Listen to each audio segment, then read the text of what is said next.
तो दोस्तों इस महीने में तेजस एयरक्राफ्टों को दुबई एयर शो में डिस्प्ले करने के बाद तेजस एयरक्राफ्टों को लेके कई सारे बड़े बड़े नए खबर खुल के आगे आ रहा है, जिनमें तेजस एयरक्राफ्टों को एक्सपोर्ट करने के लिए भारत के द्वारा किए जाने वाले ऑफर के साथ साथ अन्य देशों के द्वारा भारत के तेजस एयरक्राफ्टों को लेके दिखाए जाने वाले इंटरेस्ट भी शामिल है। रिपोर्ट के मुताबिक अब भारत के द्वारा अर्जेंटीना, मलेशिया, ऑस्ट्रेलिया और अमेरिका के बाद इजिप्ट को भी तेजस के LIFT मतलब लीड इन फाइटर ट्रेनर एयरक्राफ्टों के वेरिएंट का ऑफर किया गया है। तो आज के इस वीडियो में मैं आप लोगों को बताऊंगा तेजस एयरक्राफ्टों को लेके किए गए इन्हीं ऑफरों के बारे में और साथ ही साथ ये भी बताऊंगा कि कैसे अब तेजस एयरक्राफ्टों को एक्सपोर्ट मार्केट में एक महत्वपूर्ण कड़ी के रूप में देखा जा रहा है। तो डिटेल में जानने के लिए वीडियो के आखिर तक बने रहिए और चैनल को सब्सक्राइब और वीडियो को लाइक जरूर कीजिए। तो दोस्तों यूरेशियन टाइम्स के हाल ही के एक रिपोर्ट में दुबई एयर शो के प्रदर्शन के बाद बताया जा रहा है कि कैसे भारत अपने स्वदेशी तेजस एयरक्राफ्टों को लेके वैश्विक मार्केट में कस्टमरों का खोज कर रहा है। जबकि इसके अलावा खबर यह भी है कि भारत के द्वारा अपने तेजस एयरक्राफ्टों के lead in fighter trainer variant को अब इजिप्ट को भी ऑफर किया गया है।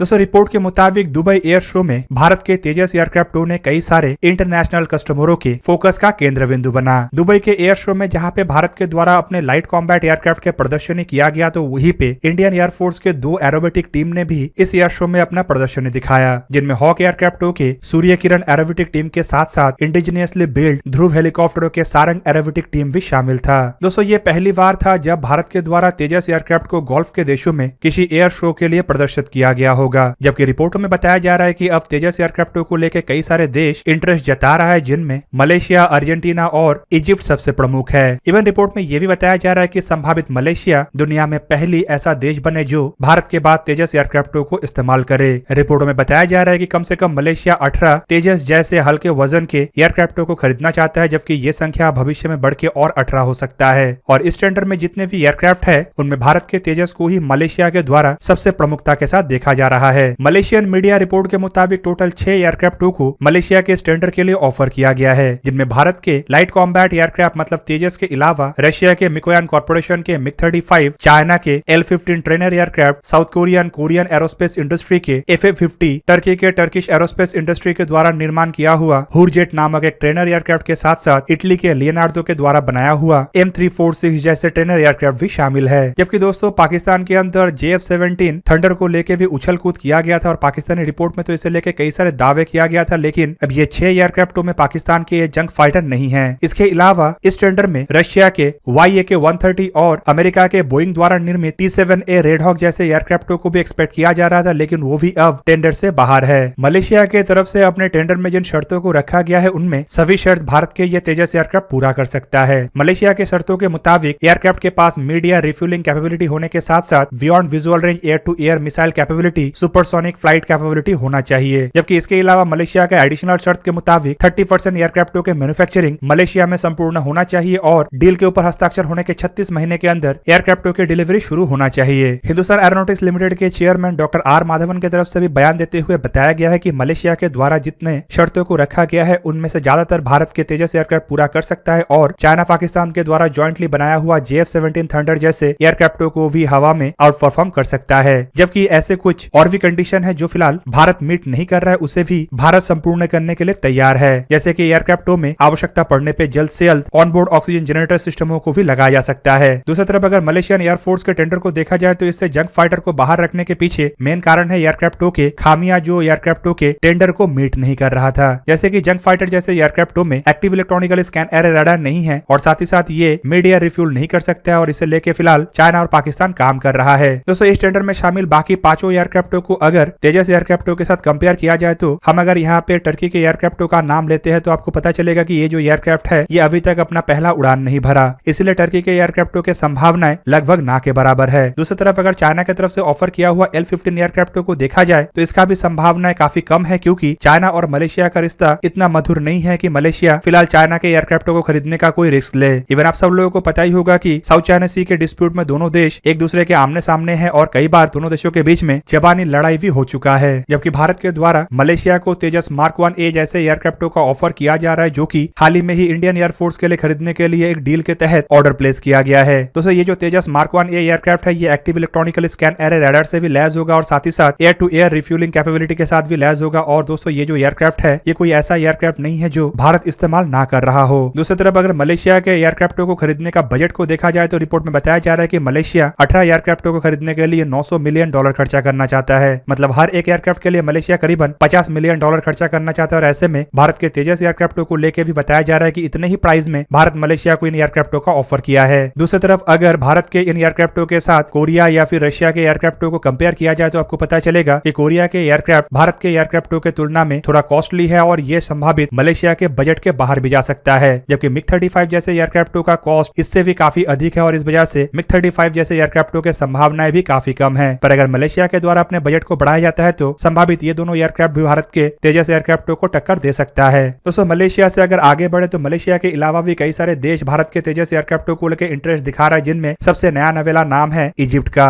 दोस्तों कुछ मीडिया रिपोर्टों में बताया जा रहा है कि इजिप्ट के द्वारा भारत के तेजस एयरक्राफ्टों के ट्रेनर वेरिएंटों को खरीदा जा सकता है। और ये भी बताया जा रहा है कि इजिप्ट की तरफ से अपने ये इंटरेस्ट साल 2018 में बहरीन में आयोजित एयर शो के बाद से ही दिखाया जा रहा है। बेसिकली इन रिपोर्टों के बेस में बताया जा रहा है कि इजिप्ट के पास जो डसॉल्ट अल्फा एयरक्राफ्ट है ये काफी पुराना हो चुका है और इजिप्ट इसे रिप्लेस करना चाहता है। इसे रिप्लेस करने के लिए इजिप्ट के द्वारा लीड इन फाइटर ट्रेनर जैसे एयरक्राफ्टों को खरीदने का इरादा बनाया जा रहा है। और दोस्तों आपके जानकारी के लिए बता दूं कि फिलहाल दुनिया में लीड इन फाइटर ट्रेनर के मामले में भारत के तेजस एयरक्राफ्टों को सबसे प्रसिद्ध एयरक्राफ्ट के रूप में देखा जा रहा है। इवन रिपोर्टों में यह भी बताया जा रहा है कि भारत के द्वारा इजिप्ट को तेजस एयरक्राफ्टों के लीड इन फाइटर ट्रेनर जैसे वेरिएंटों के ऑफर भी किया जा रहा है। दोस्तों इजिप्ट एक ऐसा देश है जो कई सारे देशों के फाइटर एयरक्राफ्टों का इस्तेमाल कर रहा है, जिनमें फ्रेंच डसॉल्ट एविएशन के राफेल से शुरू करके अमेरिकी F-16 और रशियन सुखोई 35 जैसे एयरक्राफ्ट भी शामिल है। ऐसे में इजिप्ट को कोई एक ऐसा एयरक्राफ्ट खरीदना है जिसे इस्तेमाल करके इजिप्शियन पायलट इन सभी एयरक्राफ्टों के ट्रेनिंग को हासिल कर पाए। और दोस्तों इनमें अगर भारत को देखा जाए तो भारत एकमात्र ऐसा देश है जो तीनों देशों के साथ बेहतरीन रिश्ता रखा है और तीनों देशों के ही एयरक्राफ्टों को भारत इस्तेमाल कर रहा है। मतलब अगर इजिप्ट के द्वारा तेजस एयरक्राफ्टों के lead in fighter trainer variant को खरीदा जाता है तो इजिप्शियन पायलटों के लिए इस एयरक्राफ्ट का इस्तेमाल करके किसी भी अन्य देशों से खरीदा हुआ एयरक्राफ्टों के ट्रेनिंग को हासिल किया जाना संभव है। दोस्तों इजिप्ट के अलावा भी कई सारे देश भारत के इन तेजस एयरक्राफ्टों को खरीदने में इंटरेस्ट दिखा रहा है, जिनमें अर्जेंटीना का भी नाम आ रहा है। रिपोर्ट के मुताबिक अर्जेंटीना अपने बेड़े के सुपरसोनिक एयरक्राफ्टों को रिटायर करने के बाद अब सुपरसोनिक एयरक्राफ्टों के बिना ही ऑपरेट हो रहा है और ऐसे में अर्जेंटीना को आवश्यक रूप में एक सुपरसोनिक एयरक्राफ्ट का आवश्यकता है जो कि खाली सुपरसोनिक नहीं बल्कि एडवांस भी हो और प्राइस में भी कम हो।